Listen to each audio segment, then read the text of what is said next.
Now, Professor Natasha Lindstaedt is a professor of government at the University of Essex. She's written extensively on the Trump administration, and she joins us now via Skype. Thanks so much indeed for joining us, Professor. A lot of people have been waiting for this book, and I wonder, from what's come out of it, has there been any revelations really, or is it kind of confirming that which we already knew about President Trump? I think it's mostly confirming what we've already known. I mean, there have been a series of books that have come out from the anonymous book, which was from someone that could have been a high-level advisor, to other books by lower-level aides. But this is a book by a known person. John Bolton was the national security advisor for 17 months, so really someone that's very high in the administration.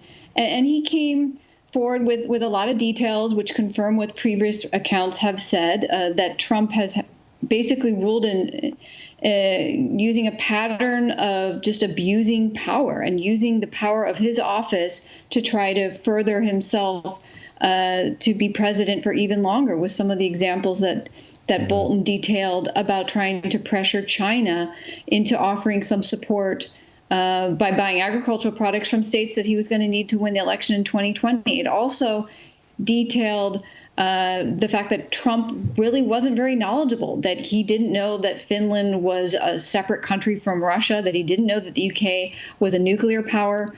And it also detailed the fact that he was pitting people against one another, and that he had a pattern of being very dictatorial and of really revering other autocrats and the way that they decided to rule. Do you get a sense that he's been running the country in the same way that he would have run the Trump organization? I think he does run the country like the way he was trying to run the Trump organization. And we know that the Trump organization had all kinds of issues, all kinds of bankruptcies. He didn't know how to really run the casinos. I mean, he really is more used to running things like he's a mob boss. He doesn't pay attention to the rule of law. He doesn't care about the rule of law. And at the end of the day, it's really all about himself. And I think it's important that there were these I guess this narrative that he was this great businessman, he was doing all these things and he was going to improve the economy and so forth, wasn't that strong in running his own business. And it shows in the way he runs the country. He really wanted to hollow out the state and personalize it and make it all about him. All right. So you're a professor in the Department of Government, and I just wonder, how can this kind of thing be allowed to happen?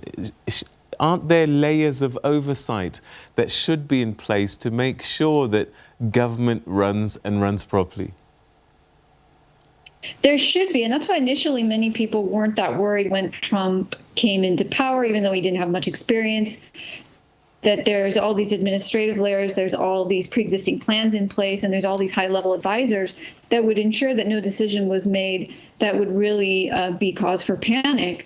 But what we've seen with Trump is he slowly eroded our democratic norms and our democratic institutions by firing people who had administrative experience or who had expertise but were telling him things he didn't want to hear, or by some of these people being let go and never being replaced. We see also another problem was that he was able to ensure that the Justice Department was filled with basically lackeys. We see with Attorney General William Barr, and we also seen that the Republican Party has not offered any check on him, and they've been completely loyal to him.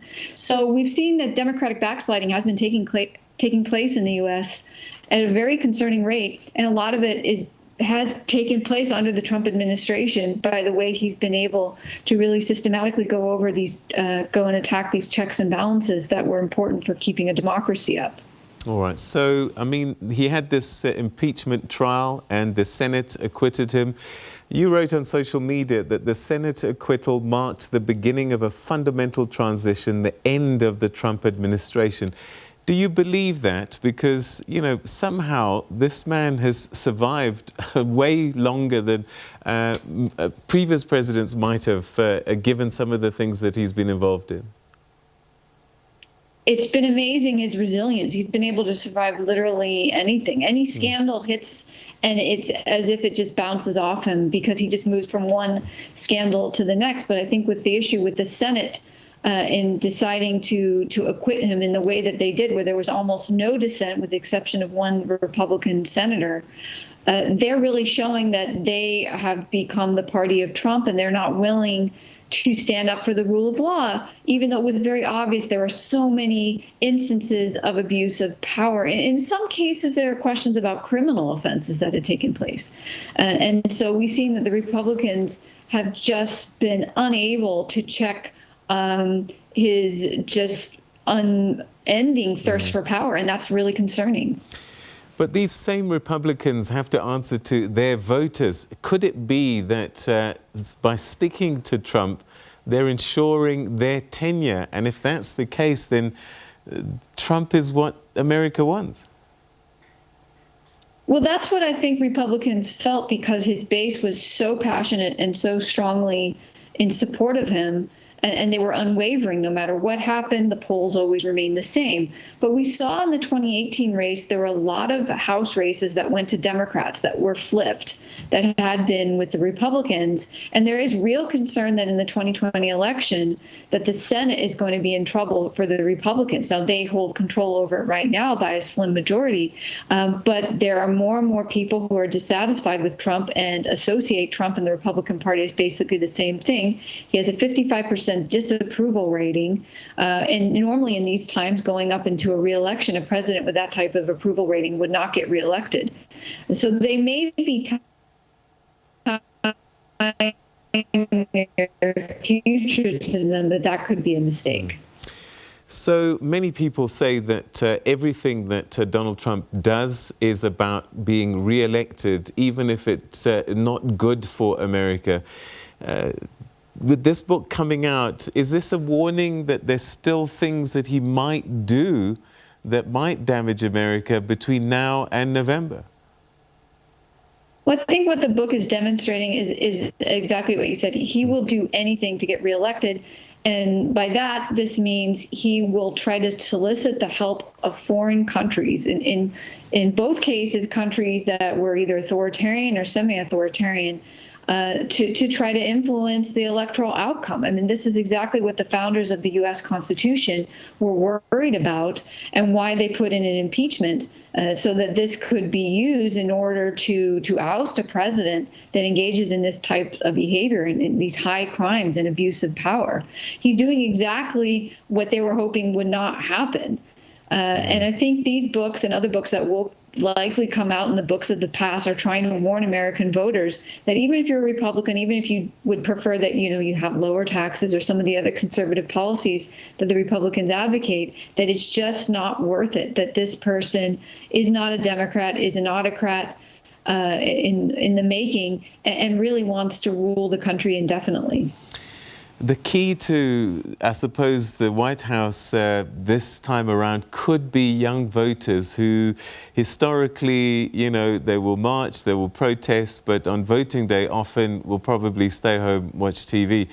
Do you think that, I don't know, this last weekend we saw this fake situation where they pretended to want to come to a rally and they didn't come. Do you think that young people are sufficiently worried to say we have to vote this time around to make sure he doesn't get re-elected? Well, that's what the Democrats are hoping.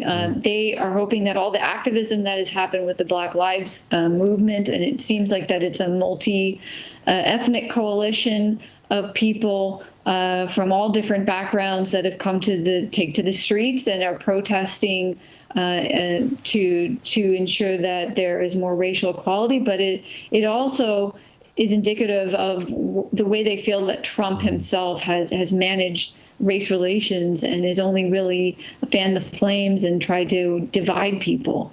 But with the case where what happened in Tulsa, that actually was, in some ways, you could call it activism, because there were these young people who had deliberately tried to order tickets and then deliberately not shown up as a way of inflating the expectations and really duping the Trump administration and the Trump campaign into believing that there were going to be 1 million people showing up when it turns out it was barely full.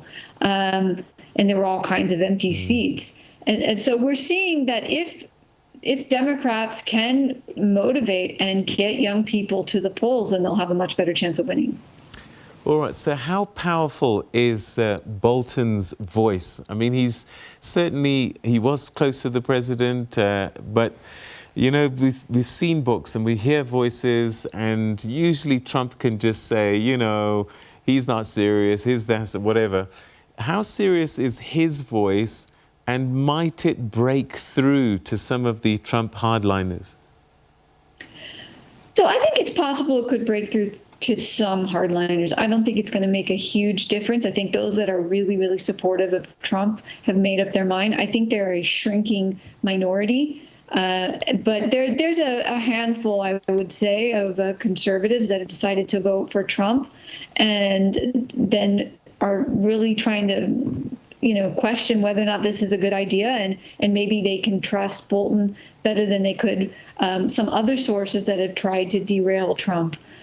So you can't say this is coming from the liberal left. Trump has tried to portray Bolton as a crazy person, someone who wanted to go to war with basically everybody, and he's tried to discredit him completely. But I think it's harder to discredit Bolton to some of these arch conservatives than some of these other books that have come out that have criticized him. All right, Prof, we're going to have to leave it there, but thanks so much indeed for sharing your thoughts with us this evening. Thanks for having me.